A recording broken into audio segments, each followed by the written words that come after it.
Welcome to wonderful pathway channel. எல்லோரும் எப்படி இருக்கீங்க? நல்லா இருக்கீங்களா? இன்றைக்கான நம்மளுக்கு டாபிக் என்ன அப்படின்னா, ஆர் யூ நியூலி மேரீடு? இப்போ புதுசாக கல்யாணம் ஆன தம்பதிகளாக இருக்கீங்க அப்படின்னா உங்களுக்கான இந்த வீடியோ பெரிய யூஸ்ஃபுல் இல்லாட்டியும் சின்ன இன்ஃபர்மேட்டிவாக இருக்கும் அப்படின்னு நான் நம்புகிறேன். நீங்கள் மேரேஜ் ஆயிடுச்சு அப்படின்னாவே ஃபஸ்ட்டு பண்ண வேண்டிய விஷயம் ஸ்டார்டிங் சேவிங்ஸை நீங்கள் ஸ்டார்ட் பண்ணணும். அது பெரிய அமௌண்ட்டாக இல்லை அப்படின்னாலும் பரவாயில்ல, ஸ்மால் அமௌண்ட்டாவது நீங்கள் பிளான் பண்ணிக்கணும். சேவிங்ஸ் அப்படிங்கிறது உங்களுக்கு நீங்கள் ஜாயிண்ட் ஃபேமிலியாக இருக்கலாம், இல்லை நியூக்ளியர் ஃபேமிலியாக இருக்கலாம். ஆல்ரெடி நீங்கள் ஜாயிண்ட் ஃபேமிலியாக இருக்கீங்க அப்படின்னா ஆல்ரெடி உங்கள் மாமியாரோ இல்லை மாமனாரோ இல்லை உங்கள் ஹஸ்பண்டோ அந்த குடும்பத்தோட நிர்வாகத்தை பண்ணலாம். அப்படி பண்ணால் கூட நீங்கள் ஒரு ஒய்ஃபாக இருக்கீங்க அப்படின்னா அதை லிசன் பண்ணலாம். இல்லை நீங்கள் ஹவுஸ் ஒய்ஃபாக இருக்கீங்க அப்படின்னாலும் லிசன் பண்ணலாம். இது இப்போ நியூக்ளியர் ஃபேமிலியாக இருந்துச்சு அப்படின்னா இப்போ நீங்களே தான் எல்லாமே மேனேஜ் பண்ணணும். அப்படி மேனேஜ் பண்ணும்போது நிறைய ஸ்ட்ரகிள்ஸை நீங்கள் ஃபேஸ் பண்ணலாம். அது எல்லாமே உங்களுக்கு ஒரு லேர்னிங் தான். இது என்ன இப்படி இருக்குது அப்படின்னு சொல்லிட்டு ஒரு டிசப்பாயிண்ட் ஆகக்கூடாது. ஃபஸ்ட்டு சேவிங்ஸ் நம்ம எடுத்து வச்சுட்டு தான் நம்ம செலவுகளுக்கான பட்ஜெட்டை நம்ம போடணும். பட்ஜெட்டிங் அப்படிங்கிறது நம்ம கண்டிப்பாக போடணும். ஒரு பட்ஜெட் எப்படி மேக் பண்ணணும் அப்படிங்கிறது நம்மளோட எக்கனாமிக் ஸ்டேட்டஸை பொறுத்து டிஃபர் ஆகலாம். ஆனால் தேவையில்லாத திங்ஸ் அப்படின்னு சொல்லிட்டு நம்ம இரு வகையாக பிரிச்சுக்கணும். தேவையான திங்ஸ் எது, கண்டிப்பாக அவசியம் இது அப்படிங்கிறத தனியாக பிரிச்சுக்கணும். அவசியம் இல்லாததை நம்ம இப்போ கண்டிப்பாக அதை வாங்கி ஆகணுமா அப்படிங்கிற சிந்தனைக்கு நம்ம போயிட்டு தான் அதுக்கப்புறம் அந்த பொருளை வாங்கணும்.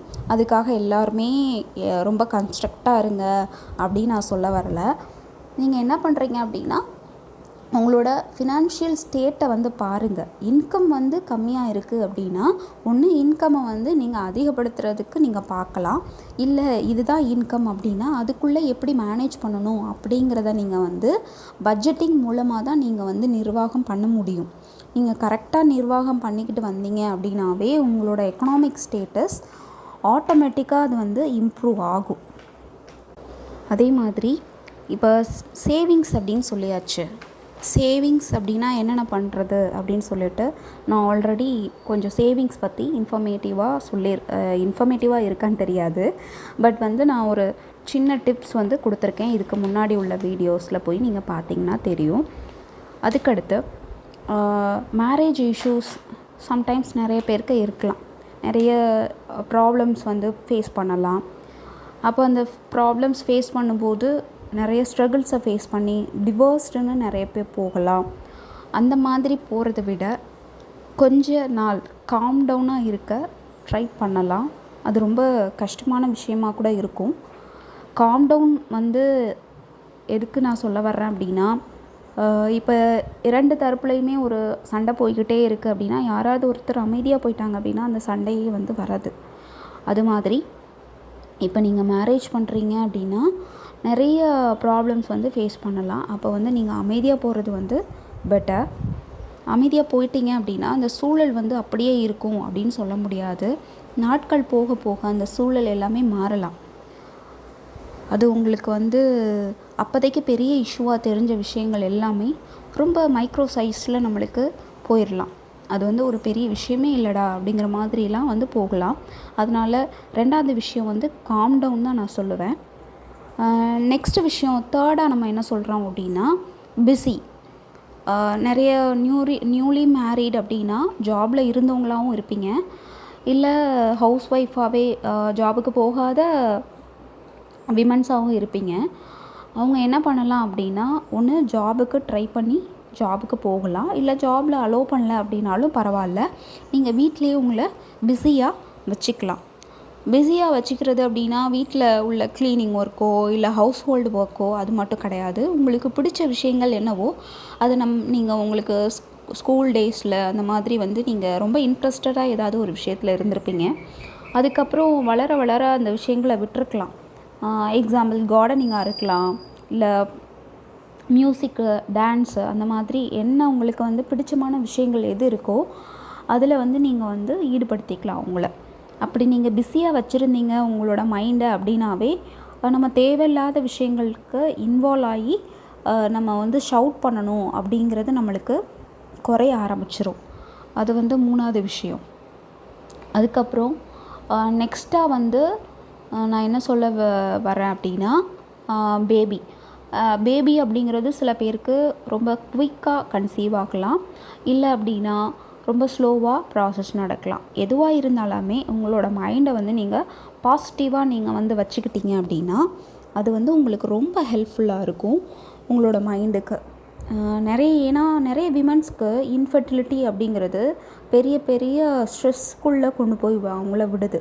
நீங்கள் ஸ்ட்ரெஸ்ஸாக இருக்கிறத விட எவ்வளோ பெரிய ஃபிசிக்கல் இல்னஸ் கூட உங்களுக்கு இருக்கலாம், உங்கள் ஹஸ்பண்டுக்கு இருக்கலாம், ப்ராப்ளம்ஸ் இருக்கலாம் ஃபிசிக்கலாக. அதெல்லாம் தூக்கி போட்டுட்டு நீங்கள் எதுவுமே யோசிக்காமல் ஹாப்பியாக இருந்தாவே எல்லா பாசிட்டிவ் திங்ஸுமே உங்களை தேடி கண்டிப்பாக வரும். இதுதான் நான் இன்றைக்கி கொடுத்துருக்க இன்ஃபர்மேஷன். இது உங்களுக்கு எவ்வளோ தூரம் யூஸ்ஃபுல்லாக இருக்கும் அப்படின்னு தெரியல. ஜஸ்ட் எனக்கு வந்து ஒரு நிறைய விஷயங்களில் அவேர்னஸ் கொண்டு வரணும் அப்படிங்கிறது என்னோடய ஆசை. நான் வந்து ஒரு ப்ரொஃபஷன் தான், பேராமெடிக்கல் ப்ரொஃபஷன் தான். அப்போ நிறைய ஏரியாவுக்குள்ளே போயிட்டு நிறைய பீப்புள்ஸை எனக்கு பார்க்குற மாதிரி இருக்கும். அப்போ நான் பார்த்த விஷயத்தில் என்ன நான் கற்றுக்கிட்டேன் அப்படின்னா, ஒரு விமன் சொன்னாங்க, ஒரு ஸ்ட்ரகிள் ஃபேஸ் பண்ணுறாங்க அப்படின்னா ஃபினான்ஷியல் ஸ்ட்ரகிள் தான் ஃபஸ்ட்டு நிறைய ப்ராப்ளம்ஸை கொண்டு வருது. அதில் அவங்க சொன்ன விஷயம் என்னென்னா, 1ஆம் தேதி ஆனால் இவங்க வந்து காசு கேட்க போகிறாங்க, நம்ம காசு கட்ட வேண்டியிருக்கு அப்படின்னு சொல்லி அந்த ப்ரெஷருக்கு வந்து அவங்க போகிறாங்க. ஆனால் அது ஸ்டார்டிங்லேயே அந்த மணியை எடுத்து வச்சுட்டாங்க அப்படின்னா அவங்களுக்கு அது ஒரு பெரிய இஷ்யூவை தராது. ஏன்னா நம்மளோட மற்ற பட்ஜெட்ஸை வந்து நம்ம அந்த பேமெண்ட்டுக்கு வந்து கொடுத்துட்டோம் அப்படின்னா மற்ற பட்ஜெட்டை வந்து நம்ம மினிமைஸ் பண்ணிக்கலாம். இப்போது நான்வெஜ் வந்து 4 வீக்ஸு கண்டிப்பாக யூஸ் பண்ணணும் அப்படிங்கிறது இல்லை. இப்போ நம்மளுக்கு ரொம்ப டிமாண்டாக இருக்க டைமில் 3 வீக்ஸ் மட்டும் யூஸ் பண்ணிக்கலாம். அதை தவிர மற்ற விஷயங்களையும் நம்ம ஆல்டர்னேட்டாக பட்ஜெட்டை வந்து மினிமைஸ் பண்ணிக்கலாம். அதுக்கான டிப்ஸும் வந்து நம்ம அடுத்த வீடியோவில் பார்ப்போம். Thank you friends. உங்களுக்கு இந்த வீடியோ பிடிச்சிருந்துச்சு அப்படின்னா லைக் பண்ணுங்கள், சப்ஸ்கிரைப் பண்ணுங்கள், ஷேர் பண்ணுங்கள். தேங்க்யூ. பாய்.